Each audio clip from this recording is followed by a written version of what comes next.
El Senado de Alicante Plaza.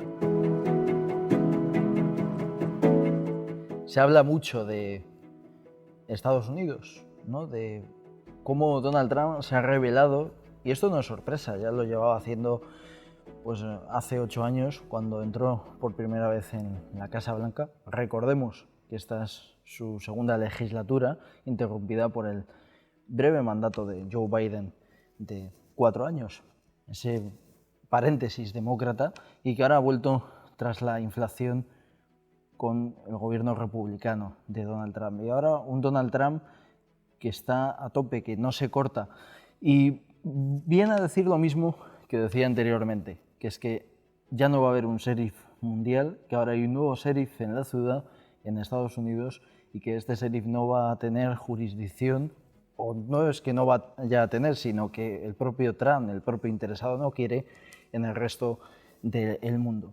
Porque estábamos muy acostumbrados, ¿no?, a que cuando ocurriese pues, un fenómeno militar, un fenómeno bélico, un conflicto armado, enseguida estaba el tío Sam para protegernos.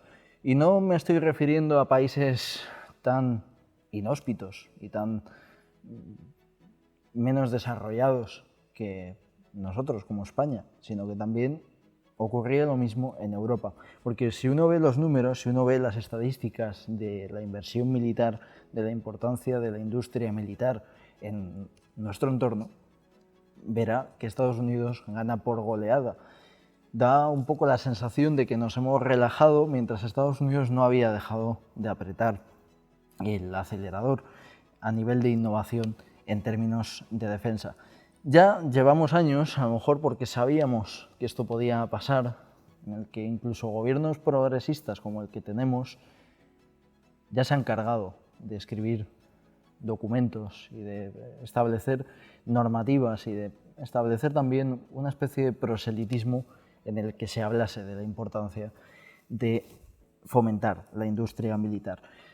Porque evidentemente nadie quiere la guerra, pero hay que estar también protegidos, porque no se sabe quién puede ser nuestro enemigo, porque en la geopolítica no hay aliados permanentes y enemigos permanentes, sino que lo único que permanece son los intereses. Y el día en el que un aliado deje de considerarnos precisamente un vínculo a tener en cuenta, pues es cuando se rebelará contra nosotros. Y se habla mucho también de la posibilidad, ¿no?, de que Marruecos pues, emprenda acciones militares contra España. Ya hay voces que lo están diciendo, y por eso Marruecos, además, que tiene un fuerte apoyo, paradójicamente, ya he dicho al principio, de que Estados Unidos no quería ser el sheriff, pero algunos países sí que todavía mantiene esos vínculos defensivos, me estoy refiriendo a Marruecos, pues hay que ponerse las pilas. No se sabrá si la solución es un ejército europeo, pero desde luego no podemos esperar a que otro país, un país tercero, a veces da un poco la sensación de que España y de que el resto de Europa es una especie de colonia norteamericana y que Estados Unidos tiene la obligación de protegernos. Se habla de la empatía, por ejemplo, de pueblos con Ucrania, pero no hablamos de la empatía con el pueblo norteamericano. ¿Cómo actuaríamos los españoles si nuestro ejército, seguro que si algún militar nos está escuchando estará diciendo Dios nos libre, ¿no?, porque no tenemos ni para protegernos a nosotros mismos como para encima tener que proteger a países terceros? Pues, ¿cómo sería nuestra reacción? Seguramente también protestaríamos y diríamos, ¿qué pasa? ¿Que este país no puede invertir en I+D a nivel militar? Porque no somos un país tercermundista. Esto podría ser justificable en países como Burundi o países que no están desarrollados, pero Europa y España, y precisamente por eso surge Europa, se plantea para que tengamos una autonomía, pero esa autonomía en algunos términos, como es el tema militar, pues ha sido un brindis al sol. Nos hemos relajado esperando a que la paz sea perpetua, pero no hemos hecho caso a la historia. Y como no hemos hecho caso a la memoria, corremos el riesgo de volver a repetirla. Bienvenidos al Senado de Alicante Plaza. Comenzamos.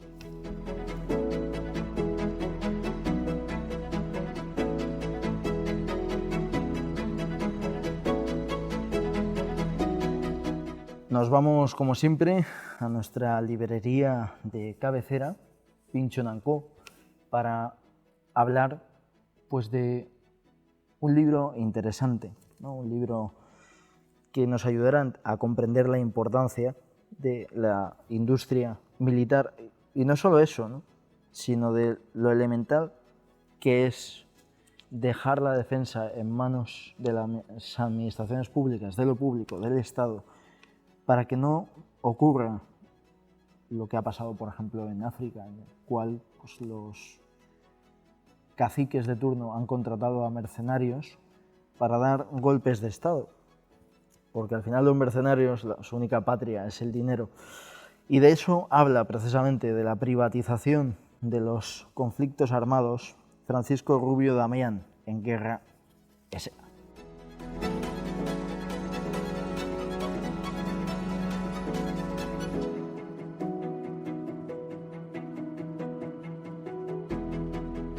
Ahora tenemos tiempo de tertulia, mesa de análisis y vamos a hablar pues, de lo que he comentado en el editorial, ¿no? De la importancia que tiene pues, tener una industria militar fuerte, ¿no? A veces veíamos en Estados Unidos incluso se demonizaba a la industria militar, se la veía como una especie de interesados en que hubiese conflictos armados, pero tampoco somos conscientes de que también se necesita una industria militar fuerte en tiempos de paz, porque ya hay una frase que dice que si quieres paz, prepara la guerra, y no quiere decir que haya que entrar en guerra a las primeras de cambio, pero hay que estar siempre preparado para perpetuar esa paz, incluso cuando alguien externo nos ataque. Y para hablar de ese tema, tengo hoy conmigo en la tertulia a Alfonso Calero. ¿Qué tal, Alfonso? Buenos días, Jorge. Un placer estar aquí contigo y con Pep. La verdad, una maravilla venir siempre al Senado de Alicante Plaza. No, hombre, es vuestra casa, ya lo sabéis, ¿eh? Sí, me siento como en casa. De hecho, hemos llegado, nos hemos quedado aquí de tertulia mañanera. No, de hecho, todo muy bien. Podéis venir en pijama si queréis, ¿sabes? O sea, de hecho, vamos en pijama. Sí. Muy buenas, compañeros. ¿Qué tal, Pep Rubio? ¿Cómo estás? Pues hola, muy buenas. Pues nada, encantado. Y efectivamente, como estábamos comentando, aquí hemos llegado, nos hemos ido un cafetito y aquí estamos tan ricamente. Sí. Como siempre, sin saber el tema del que íbamos a hablar hasta que hemos llegado. Pero bueno, eso también es un reto siempre en los podcasts de Alicante Plaza, en el Senado. Hombre, es que los podcasts del Senado son como una caja de bombones, ¿no? Nunca sabes lo que te va a tocar. No, pero está bien porque eso responde a por qué no todo el mundo está preparado para este tipo de podcast. Efectivamente. Es decir, aquí solo están los valientes. Eso, y los valientes. Dice, no, Jorge, pero ¿de qué vamos a hablar? Que me lo tengo que preparar. No, tú ven y ya veremos. hemos venido a jugar, ¿no? Claro. Sí. Oye, Pep, hoy presentas, bueno, cuando salga este podcast ya estará presentado. Ya sabes que puedes presentarlo todas las veces que quieras. Presentas tu libro en Teselas. Sí, o El Ojo de Alicante, tu libro, ¿no? Sí, en el marco del Rotary Alicante Lucentum Puerto. Ahí estaremos. Tenemos pues casi un centenar de personas interesadas, que yo me llama la atención. Digo, no tengo tantos amigos y familiares aquí en Alicante para llenar un salón así. Y sí, lo vamos a presentar ahí en el marco del club. Y sobre todo van a venir personas que están relacionadas con el libro, porque es un libro, que eso sí que es otro día hablamos de él, que escribí hace unos 12 años y con personajes y situaciones que viví en aquel momento aquí en Alicante y que pueden llegar a sorprender, pero que existen y que son reales. Alicante ha sido y es una ciudad llena de sociedades secretas, llena de operaciones de inteligencia y en las calles que pisamos a diario. O sea, no hay que irse a los Estados Unidos a vivir una película de aventura ni a Madrid. Es decir, ya ha despertado mi interés. Aquí pasa. Es así, sí. La novela todo es real, salvo el crimen, porque hay un crimen que nada más empezar un crimen, y digamos el misterio que lleva el crimen. Todo lo demás, ese aderezo, todo existe. Y hoy, cuando lo escuchen los oyentes, en Teselas van a estar esos personajes de aquella época, que están infiltrados entre el público. ¿Van a ir levantándose y tal? Sí, irán poniendo micrófonos a las personas. Son los que llevan el periódico en la cara. Y las antorchas. Y las capuchas. Les he dicho, hoy no vengáis ni con antorchas ni con capuchas, por favor. Oye, si quieres hablar un poco de tu libro, ¿sabes? Bueno, bueno, mira, lo decimos aquí, como nunca sabemos lo que vamos a hablar, básicamente, es un libro que escribí pensando que nunca lo iba a publicar. Y lo hice para yo divertirme. La gente que lo ha leído y que sabe de cine me dice que es un guión literario para una película de aventuras juvenil en Alicante. De hecho, es una narrativa muy juvenil. Se lee muy rápido, es muy sencillo. ¿Por qué? Porque yo no soy escritor. Yo he escrito un libro, pero yo no me considero escritor. Quien lo ha leído y no ha sido alguien afín a mí, porque claro, al principio la gente dice, ¡ay, qué guay! ¿Por qué te van a decir? Esto es un torro. No. Te mandan WhatsApp, te mandan privados en redes sociales o en alguna otra presentación y te dicen, oye, ha sido muy rápido de leer, me he reído mucho, porque también tiene mucho humor. Me he trasladado a esos lugares con esos sabores, juego mucho con la gastronomía alicantina, que sabéis que es una maravilla. Y sobre todo no se me ha hecho pesado. Porque claro, yo no soy escritor y tampoco quiero dar lecciones a nadie. Pero simplemente eso está ahí puesto y tiene un final que sí que es cierto que está trabajado, que es como una mascleta. Empieza y ahí parece una película de acción en Alicante tremenda. Y tiene banda sonora.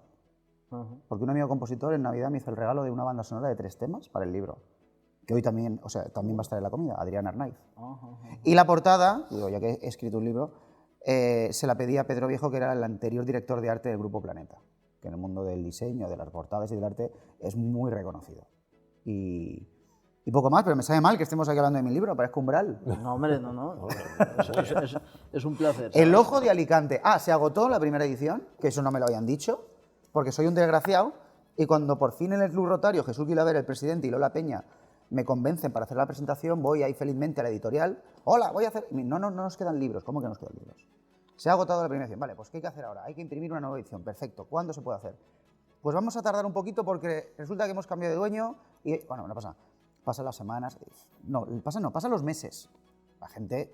Porque también sale una entrevista en el Información que también tuvo mucha repercusión. Aquí les doy las gracias por ello. Y es que no hay libros en ningún lado. El efecto este, ¿no? Que creo que es el efecto vampiro que dicen, de que anuncias algo y luego la gente no puede coger y crea frustración. Y al final, pues hubo que presionar muchísimo y gracias a un amigo tuyo que se llama Manuel Asín, el dueño de Pinchon, él presiona a un distribuidor para que presione a la editorial para que manden libros. ¿Y qué hacen? Pues resulta que el libro lo imprimen en Alicante, pero lo mandan a un distribuidor en Granada. Se van todos para allá. Y el granadino coge la furgoneta y lo manda a Pinchon, que estaba a 2 calles de donde se había impreso el libro. Y cosas de estas que solo pasan en España. Y de ahí la larga demora. Entonces yo lo que voy a pedir a la gente es que, aunque sea por lástima, que compren el libro, por el periplo que ha vivido, que es comparable, creo que solo, a la historia que contiene. Y esa es la película. Yo ya me la apunto. Será un honor. Tiene buena pinta. Gracias. Ahora, cuando termine el podcast, cerramos una entrevista para Alicante Plaza, hombre. Encantado. Que no puede ser. Que no hayas pisado todavía esta casa para hablar de tu libro. Bueno, ahora lo acabas de hacer, ¿sabes? Pero más... Sí, agradecido. Sí. Bueno, gracias por cierto, aparte de por estar aquí, por aguantar la turra de la editorial. Normalmente lo grabo con mi soledad iluminadora, ¿sabes? Y os miraba de reojo y está diciendo, este tío que está diciendo, ¿no? O sea, no digas que en el podcast de corrido es como si siempre lo hicieras así. No, hombre, a mí me gusta la naturalidad, ¿no? Si estáis en pijama, se dice, ¿sabes? Sí, claro.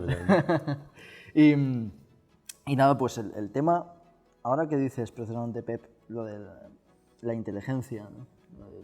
Servicios de inteligencia, ¿no? Vinculado a tu libro, ¿no? El Ojo de Alicante, pues es interesante hablar, ¿no? de la industria militar. Evidentemente aquí en Alicante no tiene tanta repercusión como en las grandes capitales, evidentemente, pero también tenemos compañías, ¿no? que hacen pues una labor a nivel de defensa, y quería pues precisamente hablar de este tema, ¿no? Porque creo que es interesante. La industria militar o el impulso de la industria militar ha sacado de grandes crisis a grandes naciones europeas, ¿no? Recordemos, por ejemplo, pues determinadas potencias en tiempos del siglo XX que gracias a esa industria militar pues salieron de grandes depresiones en las que estaban inmersos. ¿Creéis que impulsar la industria militar en toda España. Hay un artículo de ABC muy interesante, ¿no?, en el que habla de la vinculación de todas las provincias en mayor o menor medida con la industria militar, a excepción de una que no tiene prácticamente ninguna empresa vinculada con el tema de defensa, que es Zamora, ¿no? De hecho, el artículo tiene un título bastante sugerente, ¿no?, en el que dice que Zamora es la aldea gala, ¿no?, que se resiste a la influencia de la industria militar en España. A ver, yo creo que hay que potenciar la industria siempre. Entonces, la industria militar no es otra industria más. Y conviene potenciarla, pues sí, porque conviene que no seamos por lo menos un poco más independientes de la seguridad que viene del exterior. Has dicho durante tu introducción una frase que es verdad, ¿no? Si quieres paz, prepárate para la guerra. De alguna manera de Maquiavelo, ¿no? Creo, bueno, sí, bueno, da igual. El caso es que es totalmente cierto esa frase. Hay una distinción muy clara entre ser pacifista, que es lo que muchos políticos confunden con no me gusta la guerra, voy a ser pacífico, voy a tal, y otra cosa es ser antimilitarista.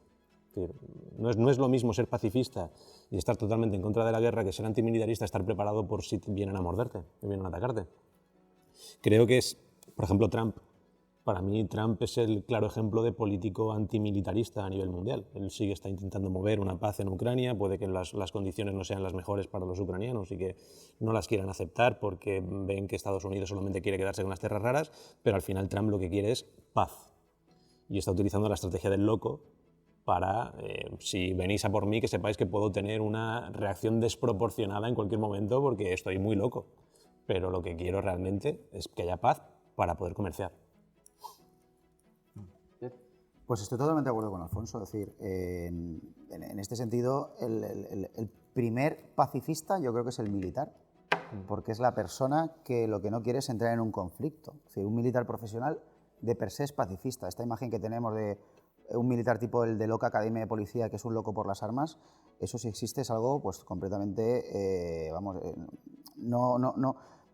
no es el 100%, ni siquiera un 1%, es decir, es una imagen residual. Y en España, y vamos a reafirmar las mismas palabras, me voy a copiar, pues lo que ha dicho. Pues adelante. En España el concepto del ejército está muy mal visto, quizá por la historia contemporánea que hemos tenido, pero yo creo que cualquier persona, si va por la calle y le van a atracar, lo que quiere es que venga un policía armado y le defienda. Yo entiendo que eso es así. Salvo cuando está en su casa tranquilamente y feliz, y entonces da lecciones y dice que es que la policía debería ir desarmada. Esto es muy español. Si me pasa, entonces pido ayuda y quiero que vengan hasta con tanques, pero cuando estoy bien considero que los tanques no son necesarios y que es mejor que la gente del orden vaya desarmado. A nivel de ejército tenemos unas fuerzas profesionales con una capacidad limitada actualmente. Sí que es cierto que a nivel de operaciones España tiene unos servicios de inteligencia muy potentes que desarticulan muchas operaciones de las que no nos enteramos prácticamente ni la mitad. En Alicante hay estación del CNI, en su momento yo sabía dónde estaba, ahora no sé dónde están, y prefiero seguir sin saberlo. Y esa inteligencia hace que podamos colaborar con otros países que sí que tienen capacidad militar para intervenir. Entonces, es fundamental, sobre todo en los tiempos que hay, donde tenemos un Marruecos que es aliado estratégico de los Estados Unidos, y más con Donald Trump, que se lleva muy bien con el régimen de Rabat, y no tan bien con el régimen español, pues que la población sepa que es necesario tener un ejército fuerte y potente por si mañana sucediera lo impensable, que todos pensamos que no va a suceder, pero bueno, Marruecos sigue rearmándose. Los regímenes totalitarios tienen eso, es decir, se rearman hasta los dientes. Las democracias normalmente vivimos un poquito en los mundos de Yuppie. Y estaba también esta semana el debate que decía la OTAN, de no es que Ceuta y Melilla están fuera de la Unión Europea, no, es que no son fronteras geográficas, son fronteras nacionales de países. Entonces, con lo que estamos viviendo, yo hace 5 años diría, es imposible una invasión a Ceuta y Melilla, imposible. A día de hoy, yo, vería perfectamente posible una invasión a Ceuta y Melilla y una pacificación injusta como hicieron, por ejemplo, con toda la zona de los Sudetes o de Austria durante la Segunda Guerra Mundial. De, bueno, venga, España, tranquilo, solo te han invadido 2 ciudades. Es decir, y para eso hace falta un ejército fuerte, para evitarlo, no para confrontarlo. Para que si van a invadirnos digan, cuidado, que aquí hay mucho tanque y mucho soldado armado y es mejor no meternos en líos. Voy a abrir un melón. De hecho, Federico Trillo ha reconocido que cuando se fue a la reconquista de Perejil, Estados Unidos dio orden de que no se humillara a los marroquíes. porque claro, había que tener cuidado porque no enfadáramos a los del sur. Eso... Sí. Y Estados Unidos en la Marcha Verde apoyó a Marruecos. Eso es sabido por todos. Sí, ahora se entiende cierto acercamiento, un acercamiento que tampoco está sirviendo de mucho, ¿no? Del gobierno de Pedro Sánchez con Marruecos, ¿no? ¿Pero qué tipo de acercamiento te refieres? Un acercamiento... no os asustéis, ¿eh? ¿Hay cosas que tú sabes y nosotros no sabemos? Bueno, hay una sospecha, hay una leyenda por ahí, ¿no? ¿Y el móvil? Que dicen que tienen datos de... No es Sánchez una en leyenda. el móvil, No, que le han hackeado el teléfono móvil no es una leyenda. Y a Eso- Marlaska también, a los Claro, dos. eso... Y que lo han hecho con Pegasus, que es un programa israelí, tampoco. Y que muy posiblemente detrás de todas esas tierras raras de Monte Tropi que estén empresas israelíes para sacar la extracción y que Israel esté detrás de Marruecos, tampoco es nada descabellado. Oye, yo creo que esta pregunta nunca se ha hecho, ¿no? ¿Qué creéis que tiene Pedro Sánchez en el móvil que tanta vergüenza le da? Venga, arriesgaros. Pues es que no... Podéis ser originales si queréis, ¿eh? Es que esto es un ejercicio de creatividad aquí, pero vamos, Ya. tampoco... No queréis Lo que mojaros. sea es algo que no es lícito, yo lo tengo clarísimo. No tengo ni idea. Y quizás no es solo suyo, es de terceros o cuartos. Sí. Es lo que parece, ¿no? Que apunta todo por ahí. De esos negocios familiares. El tiempo dirá, ¿no? Hablaba de esto, ¿no? Porque creéis que... Ya sabemos que los países muchas veces... Las ansias imperialistas, ¿no? Unas ansias imperialistas que muchas veces, a veces justificadas y otras no, pues se justifican a nivel histórico, ¿no? Y al final es que si uno mira la historia, ¿no? Muchas cosas pueden ser justificables, ¿no? Esto pasa mucho pues, cuando se habla de determinados reinos. Putin, por ejemplo, se ampara en eso para invadir Ucrania. Dice que Ucrania es Rusia, ¿no? Porque históricamente es así. Es La decir, Rusia, Kiev. Justo. Pero claro, Porque iba a haber una posible instalación de bases de la OTAN en Ucrania. Sí, no, También es otro argumento. totalmente. ¿no? Cuando se... El mismo argumento que se esgrimió la administración de Kennedy para lo de Vaya Cochinos. Claro. Es que eso es normal. Es decir, o sea, ningún líder mundial va a permitir que le pongan bases militares de signo contrario en la frontera. Salvo que tengan algo de su móvil contra él y se Efectivamente. deje hacer. Claro. Y esté rearmando al país, porque de hecho nosotros estamos vendiendo armamento a Marruecos. Sí, no es. Hablando precisamente de Marruecos, ¿no? ¿Creéis, y hablando de militarmente, ¿no? Voy a especular, ¿no? Ya sabéis que aquí tuvimos un castillo, de hecho se habla, ¿no? De la cara del moro, ¿no? Famosa es, no sé si hablas del libro Sí, sale. de la cara del moro. Sale. Sí, sale. Espero que nadie se escandalice con lo de el término moro, que hoy en día vivimos en un mundo de piel sensible. Es un gentilicio de una región del mundo. De hecho, Marruecos lo tiene en su nombre en inglés, Morocco. O sea, Totalmente. Y Mauritania. O sea, es que no es un término ofensivo, depende de cómo lo utilices. Totalmente. Claro, si lo utilizas con un tono despectivo tú, pues sí. Hay gente que piensa que el término periodista también es despectivo. Claro.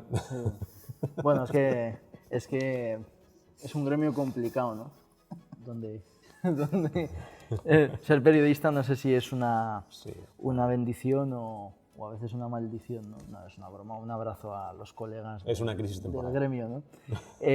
¿Y por qué digo esto, no? Pues porque creéis que Marruecos una vez, supongamos que invaden Ceuta y Melilla, ¿no? Esto son todo hipótesis, que nadie se asuste, que a lo mejor alguien lo escucha y se va al refugio antiaéreo, así que no queremos asustar a la gente. Pero ¿creéis que podrían avanzar más por determinados rincones en los que históricamente haya habido presencia mora? Porque dices, Al-Ándalus. Al-Ándalus, ¿no? Me estoy refiriendo a Alicante, por ejemplo.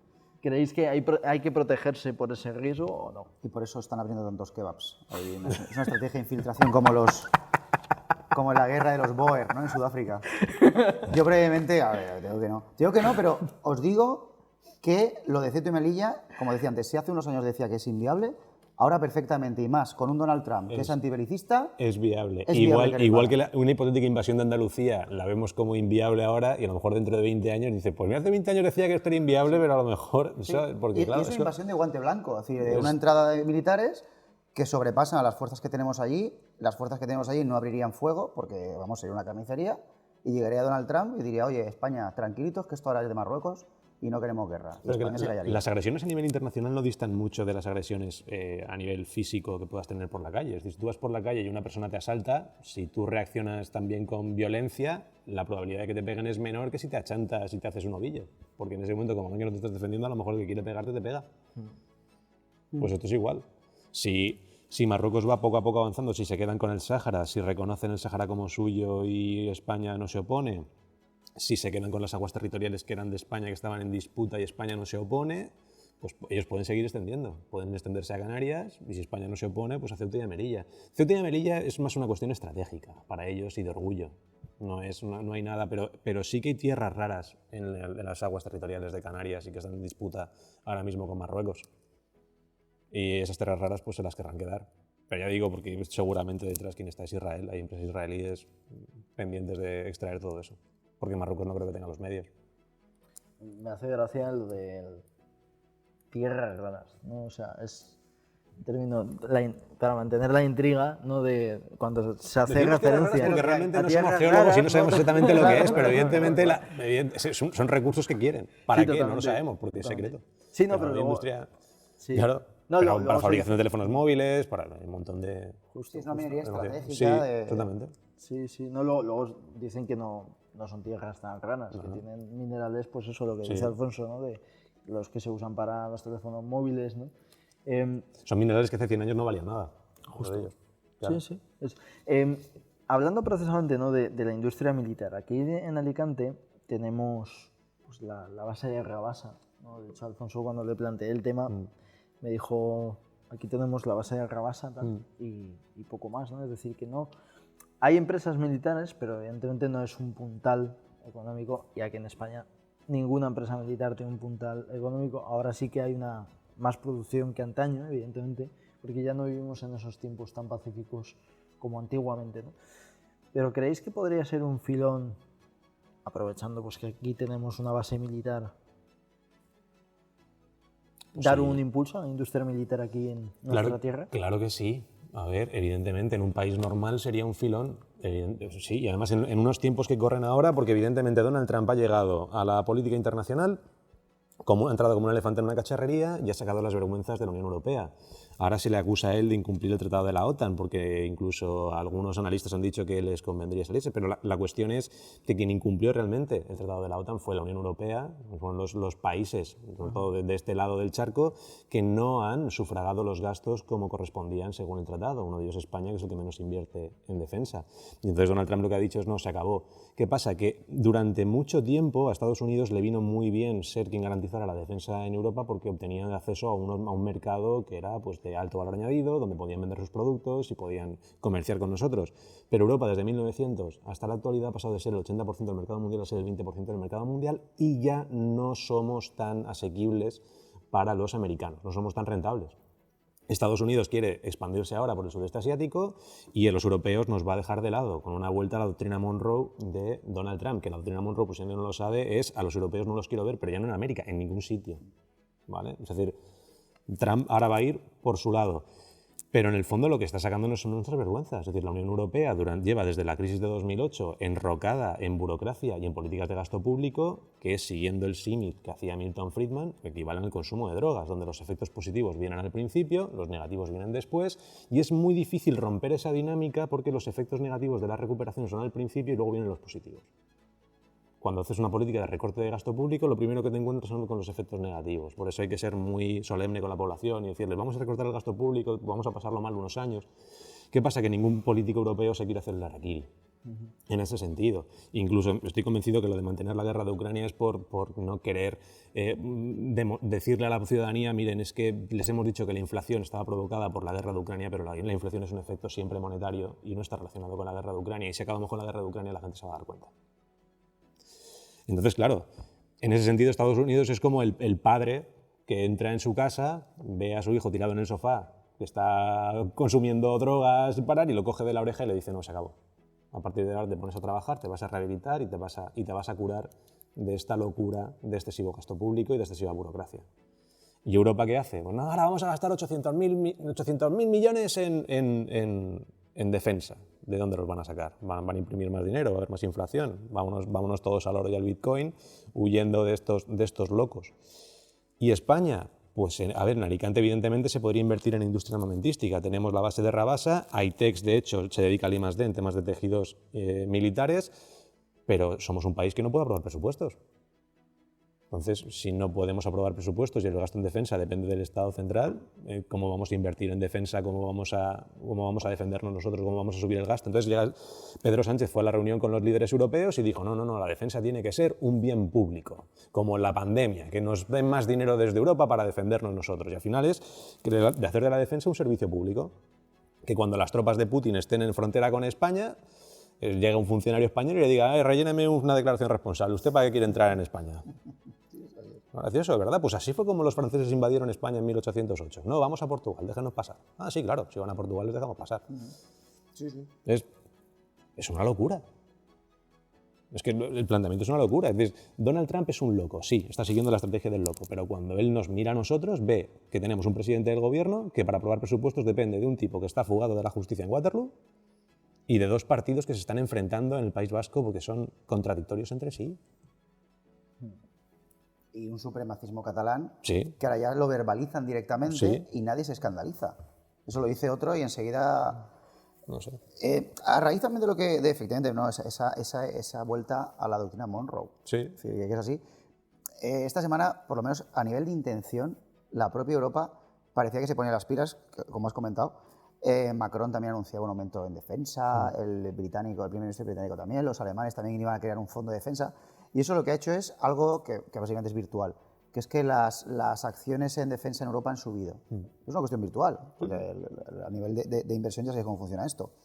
Y a día de hoy podríamos decir que la defensa europea, en términos bursátiles, en los próximos años, en los próximos 15 años, iba a subir más que Estados Unidos y China. Pero claro, es un espejismo que refleja la bolsa y que algunos utilizan como argumento para decir que Europa se ha puesto las pilas. Pero como dice Alfonso, Europa no se ha puesto las pilas, al contrario. Es decir, va a haber todavía mucho más déficit, porque ese dinero no proviene de donde tiene que provenir, proviene de unos fondos que también es que son virtuales. Es decir, al final es todo muy virtual, con una población que estamos centrándonos en los problemas domésticos y con unos políticos, efectivamente, que simplemente están centrándose en las conspiraciones que ha habido toda la vida, pero bueno, había conspiraciones para mantenerse en el poder, porque un político tiene que mantenerse en el poder, es un negocio, ¿no?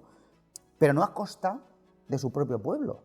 Y es lo que está pasando y estamos, yo creo que todos prácticamente anestesiados. Es lo que decíamos, ¿cómo? O sea, no sé si la gravedad de la gente que nos está escuchando, o sea, estamos aquí afirmando que es probable o que puede llegar a pasar una invasión en Ceuta y Melilla. Eso era impensable y lo estamos normalizando. Y que si pasase y los norteamericanos dijesen que aquí no pasa nada, no pasaría tampoco nada. Seguiríamos yendo a nuestra cafetería, seguiríamos yendo al cine, viendo nuestro Netflix. Es decir, es una situación en la que Europa ya no existe. Y yo no sé, Alfonso, lo que opinarás tú, pero había mucho analista que pronosticaba el final de la Unión Europea como tal. Es decir, incluso podría venir de un país neutral, tipo una Holanda, una Alemania. Es decir, no de un país radical, sino que dijeran, oye, ya está bien. Sí, atacar al euro y que se rompa el euro. A ver, el problema de la Unión Europea es que sí, es un gigante económico todavía, aunque haya decaído mucho, es un gigante económico, pero no es una unidad política integrada. Al final somos un gusano militar. Es la pura realidad. Es decir, militarmente la Unión Europea no existe. Tiene que tirar de los socios que tiene dentro de la Unión Europea. Entonces, que el hecho de que la Unión Europea ponga sanciones, es que al final... Es que tampoco puede existir, porque ¿cómo unificamos, cómo hacemos un ejército único de la Unión Europea? ¿Cómo lo dotamos de unidad política? Si Francia va a permitir que Alemania, ya no España, porque además sabemos que Francia también impidió que España desarrollara sus propias armas nucleares y su propia ingeniería nuclear. Pero Francia va a permitir que Alemania tenga sus armas nucleares y que tenga acceso, no lo va a permitir, o sea, es imposible. Entonces Francia ahora quiere dotar a Europa de su propio paraguas nuclear, pero entonces dependemos de los franceses, que también son aliados de Marruecos. es que no tiene sentido. Es decir, España tiene que apostar por su propia defensa. Vamos, pero es una cosa en la que deberíamos estar trabajando desde ya. Pero no va a suceder. No va a suceder. No ha sucedido y por desgracia yo creo que no va a suceder. Vamos a seguir efectivamente vendidos a intereses de terceros. Y España al final se ha convertido, yo decía, se está convirtiendo, pero yo creo que ya se ha convertido un poco, y entended el símil, en la Cuba de Europa. Es decir, un territorio donde otros hacen y deshacen, cuando quieren venir a gastar, porque el nivel de vida es superior en el resto de Europa que en España, vienen aquí y se lo pasan pipa por 4 duros, y que cuando tienen que hacer negocio, llegar a algún tipo de acuerdo que no pueden hacer en sus términos territoriales, pues vienen también aquí y con, pues eso, sin influencia diplomática. Y en eso estamos. Es decir, somos, creo, una marioneta ya del resto de lo que queda de Europa. Sí, sí. Sí, como uno ve, ¿no?, la financiación en términos de defensa, ¿no? El otro día, ¿no?, hablaban de Francia, ¿no?